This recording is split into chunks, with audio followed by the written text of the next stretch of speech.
안녕하세요. 시원이 함께하는 성경 공부에 오신 것을 환영합니다. 이번 시간에는 마태복음 27강 2부에 대해서 나눠보도록 하겠습니다. 마태복음 27강 2부에서는 예수님께서 겟세마네 동산에서 기도하시는 내용과 체포되시는 내용이 나옵니다. 예수님의 기도에서는 크게 세 부분이 특징으로 잘 드러나게 됩니다. 첫 번째 부분은 기도의 대상이 바로 하나님 아버지라는 것이고, 두 번째는 바로 고난을 피하기 원하지만 하나님의 뜻에 순종하는 것입니다. 예수님은 아버지께로부터 버림받거나 고난을 받는 것을 피하기를 원했지만 아버지의 뜻에 순종하는 것을 전제로 기도하십니다. 겟세마네에서 예수님이 보여주신 모습은 가장 해석하기 어려웠던 부분 중 하나였습니다. 함께 이 표를 보도록 하겠습니다. 이 표를 보면 예수님께서 우리에게 가르쳐 주신 주기도문과 겟세마네에서 예수님께서 기도하신 내용이 나오는데, 주기도문과 겟세마네의 기도에서 여러 공통점이 있습니다. 일단 첫 번째는 모두 아버지께 기도한다는 것입니다. 두 번째는 바로 하나님의 뜻이 이루어지기를 원한다는 것이고, 마지막 세 번째는 시험에 들지 않게 하는 것입니다. 예수님은 이미 6장에서 주기도문을 가르치셨는데 예수님이 겟세마네의 기도를 실천하고 계신다고 할 수 있습니다. 예수님은 가르치시고 실천하신 기도에서 핵심은 결국 아버지의 뜻대로 행하는 것입니다. 예수님의 고난과 하나님의 뜻대로 따르고 하나님께 소망을 두는 모습은 바로 시편 42편 5절에서 6절과 시편 43편 5절과 연결이 되는 내용인데, 시편 말씀에서 나오는 의인들과 겟세마네의 예수님은 하나님을 향한 소망과 하나님에 대한 순종과 같은 공통점을 보여주고 있습니다. 이렇게 하나님의 뜻에 따르는 것이 의인들의 살아있는 신앙을 입증하는 것인데, 예수님이 제자들에게 베드로와 요한과 야고보에게 깨어있으라 라고 하시지만 제자들은 깨어있지 못하고 잠들어 버리는데, 제자들은 조림을 건드리지 못해서 깨어있지 못하였습니다. 베드로는 결코 예수님을 버리지 않겠다고 했지만 베드로와 제자들은 시험의 순간이 오지도 않았지만 이 짧은 시간에 실패를 경험하게 되었습니다.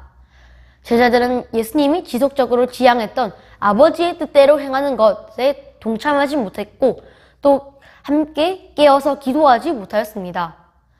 예수님이 41절에서 말씀하셨듯이 제자들은 예수님을 끝까지 지키기를 원하였지만 이런 열망과 생각을 실천하고 실행하기에는 제자들은 육신이 너무나도 약하여졌습니다. 겟세마네에서 예수님이 기도하는 모습과 제자들이 깨어있지 못한 모습은 우리는 여러 교훈을 얻을 수 있습니다. 첫 번째는 예수님이 마시기로 한 그 고난의 잔과 진노의 잔은 바로 우리를 구원하시기 위한 하나님의 뜻에 있습니다.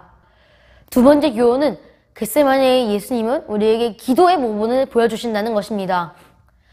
예수님은 아버지의 뜻을 거역할 수 있는 자유의지가 있고 하나님의 주신 진노의 고통의 잔을 거부할 수 있지만, 그런 자유를 갖고 계신 분이시지만 하나님 아버지의 뜻에 따르십니다. 예수님이 주기도문을 직접 가르치시고 주기도문을 직접 실천하신 모습을 보이셨는데, 예수님은 가르치신 그대로 실천하셨고 가르치는 것을 실천함으로써 하나님의 뜻을 따르고 순종하셨습니다. 예수님은 주의 기도로 주어진 가르침과 곧 아버지의 뜻대로 사는 것이 힘들고 어렵다는 것을 몸소 보여주시고 또 하나님 아버지의 뜻에 순종하는 모습을 직접 보여주셨습니다. 그래서 우리는 예수님을 우리의 기도의 모본으로 삼아서 기도할 때 하나님의 뜻이라는 전제하에 기도해야 합니다. 예수님의 기도는 구약에서 많은 의인들이 기도하면서 고통받는 내용을 연상케 하는데, 예수님의 슬픔과 고통은 예수님께서 죄인이기 때문에 받는 것이 아니라 죄가 없지만 참 인간이시기 때문에 당연히 느끼는 감정입니다. 예수님께서는 우리를 완전히 구원하시기 위하여서 신이셔서 하늘에서 이 땅으로 인간의 몸으로 내려오셨기 때문에 예수님께서는 고통과 슬픔을 느끼실 수 있습니다. 예수님은 하나님의 진노를 받으실 하나님의 아들로서 그런 죽음이 가져다주는 고통을 겪어야만 했기 때문에 우리는 구원을 얻을 수 있고 자유함을 얻을 수 있었습니다. 네 번째 교훈은 예수님이 느끼신 감정은 신자들을 위한 위로가 된다는 것입니다. 예수님께서도 자신의 슬픔과 고통을 하나님께 표출하시고 토로하셨기 때문에 우리도 하나님께 우리의 슬픔과 우리 마음속에 있는 고통을 하나님께 털어놓을 수가 있습니다. 다섯 번째 교훈은 겟세마네의 기도에서 정작 하나님은 침묵하시는데 이 침묵이 바로 하나님의 고통을 대변한다는 것입니다. 예수님은 기도의 대상이 아버지라고 하셨고 하늘아버지의 돌보심을 수차례나 강조하셨습니다. 그런데 아들이 이렇게 부르짖고 고통을 받는 순간에서 하나님 아버지는 도대체 어디 있는 것이고 도대체 왜 반응이 없었던 것일까요? 또 하나님은 이렇게 침묵하시면서 예수님의 고통을 이해하셨을까요? 우리는 하나님이 침묵하시는 것을 예수님의 고통을 외면하시는 것으로 생각하면 안 됩니다. 하나님의 침묵은 하나님의 고통을 더욱더 강렬히 나타내게 되는데 하나님께서는 자신의 고통과 슬픔을 예수님께는 무응답으로 나타내심으로 예수님에게 자신의 슬픔을 나타내셨습니다. 이어서 47절부터 75절까지는 예수님께서 체포하시는 내용이 나오는데 유다가 군인들과 함께 예수님을 잡으러 와서는 누가 예수님인지 알려주기 위하여서 예수님께 입을 맞춥니다. 이때 제자 중 한 명이 칼을 빼어서 대제사장의 종의 귀를 잘라버리지만 예수님은 칼을 가지는 자는 다 칼로 망한다 라고 하시면서 칼을 집어넣으라고 하십니다.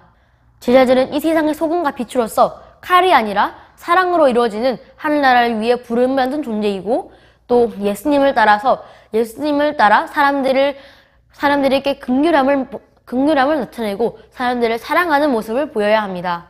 예수님은 하나님에게 기도하여서 하늘의 군단을 내려보낼 수도 있었지만 예수님은 분명히 마지막 때에 천사들을 데리고 오실 것이고 또 지금은 예수님께서는 인간으로서 온전한 고통을 받아야 하기 때문에 예수님께서는 일부러 스스로 잡히십니다. 하지만 예수님은 고난의 메시아로서 구원 역사를 성취하시기 위해 스스로 고난을 받으시는 것이지 결코 힘이 없어서 스스로 고난을 받으시는 것은 아닙니다. 예수님께서는 군인들에게 이끌려서 유대 법정에 서게 되었는데 유대 공회에서는 거짓 증인을 데려와서도 증거를 찾지 못하였고 또 다른 두 사람이 와서 예수님이 성전을 헐고 살만을 짓겠다라고 하신 말씀을 했는데 이 말을 듣자 대제사장이 분노하며 옷을 찢는 행위를 보입니다. 대제사장은 예수님이 침묵하시자 내가 진짜로 하나님의 아들이냐라고 묻습니다. 64절을 보면 예수님께서 내가 너희에게 이르노니 이후에 인자가 권능의 우편에 앉아있는 것과 하늘구름을 타고 오는 것을 너희가 보리라 라고 말씀하시는데 예수님이 이렇게 말씀하시자 대제사장들과 공회에 있는 사람들은 예수님을 신성모독죄로 고발할 수 있었지만 로마 당국에서는 신성모독죄를 고발할 수 없었습니다. 예수님이 잡히시자 베드로가 공회 바깥에 앉아서 예수님이 어떻게 되는지 알아보고 있었는데 그때 한 여종이 갈릴리 사람과 함께 있었다고 하자 베드로가 첫 번째로 예수님을 부인하게 됩니다. 계속 묻자 베드로는 2번 부인하고 3번 부인할 때는 심지어 맹세까지도 하고 예수님을 저주하게 됩니다. 베드로의 실패는 그가 연약한 인간임을 드러내고 예수님의 고난과 하나님의 뜻에 있는 것을 알게 됐는데 또 이것은 바로 우리가 연약한 죄인이기 때문에 베드로도 연약한 죄인이기 때문이라고 할 수 있습니다. 그는 잠깐이었지만 믿음으로 무리를 걸었기도 하고 제자들 중에서도 첫 번째로 예수님을 하나님의 아들이라고도 고백하였지만 살아계신 하나님의 아들이라고도 말하였지만 이렇게 믿음이 있었던 베드로가 조금의 위협 앞에서는 자신의 입으로 내뱉었던 고백을 잊어버리고 예수님을 부인하게 됩니다. 베드로의 믿음도 뛰어나긴 하였으나 그 역시 인간이란 것을 우리는 본문을 통해 알 수 있습니다.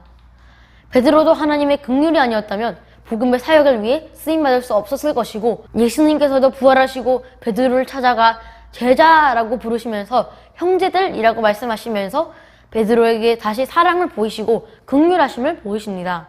마태복음 10장에서 사람들 앞에서 나를 부인하면 나도 부인할 것이다 라고 하신 말씀에 따른다면 베드로는 원래 예수님에게는 버림받아야 하는 존재이지만 그는 하나님의 긍휼하심으로 다시 세움받음을 받았습니다. 결론을 짓도록 하겠습니다. 본문에서는 베드로가 긍휼의 예시로 나왔지만 그 베드로처럼 죄를 지은 우리도 하나님의 긍휼하심과 은혜를 받고 구원을 받았습니다. 감사합니다.